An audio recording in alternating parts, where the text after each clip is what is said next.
சாய் பக்தர்களுக்கு என் அன்பு வணக்கங்கள். ஓம் சாய்ராம். என் அன்பு குழந்தையே, உன்னை யார் தேடி வர வேண்டும் என்று நீ மனதார நினைக்கின்றாயோ அவரை நினைத்து நான் சொல்வதை கேள். உன் மீது யார் கோபமாக இருந்தாலும் சரி, அவர்களே உன்னை தேடி வருவார்.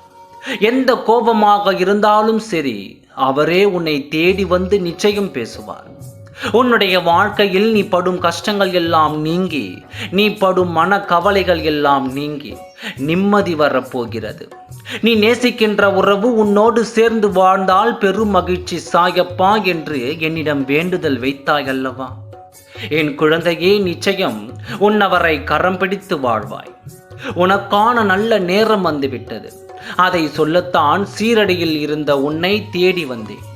நான் என்ன செய்தாலும் ஒரு காரணத்தோடு தான் செய்வேன். புரிந்து கொள். என்னை முழுமையாக நம்பி இருக்கும் என் குழந்தை, நீ எப்படி நான் உன்னை கைவிடுவேன்? உன் சாயப்பா உனக்கு துணையாக இருக்கின்றேன். உனக்கான வாழ்க்கை உனக்கு கிடைக்கப் போகின்றது. உனக்கு மன நிம்மதி கிடைக்கப் போகின்றது. நீ யார் உன்னை தேடி வர வேண்டும் என்று ஆசைப்பட்டாயோ அவரே உன்னை தேடி வந்து பேசுவார். நீ பட்ட துன்பங்களும் நீ பட்ட கஷ்டங்களும் பரிசு நான் உனக்கு தரப்போகின்றேன். நான் இருக்கின்றேன் உனக்கு நிழலாக, துணையாக. உனக்கு சந்தோஷத்தை நிச்சயம் நான் தருவேன். உனக்கான சந்தோஷம் நீ நேசிக்கின்ற உறவை திருமணம் செய்ய வேண்டும் என்பது தானே. நிச்சயம் அவரை திருமணம் செய்து மகிழ்ச்சியோடு குடும்பத்தோடு நீடோடி எந்த ஒரு நோய் நொடி இல்லாமல் வாழ்வாய். நிச்சயம் நடக்கும். எந்த சூழலிலும் நீ பயப்படாதே. உனக்கு எதிராக சூழல் இப்பொழுது இருக்கிறது என்று நீ நினைக்கிறாயா?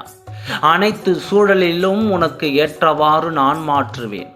நம்பிக்கை மட்டுமே வாழ்க்கை. என் மீது நம்பிக்கை வைத்த என் குழந்தையை நான் என்றும் கைவிட மாட்டேன். நம்பிக்கையோடு இரு, நல்லதே நடக்கும்.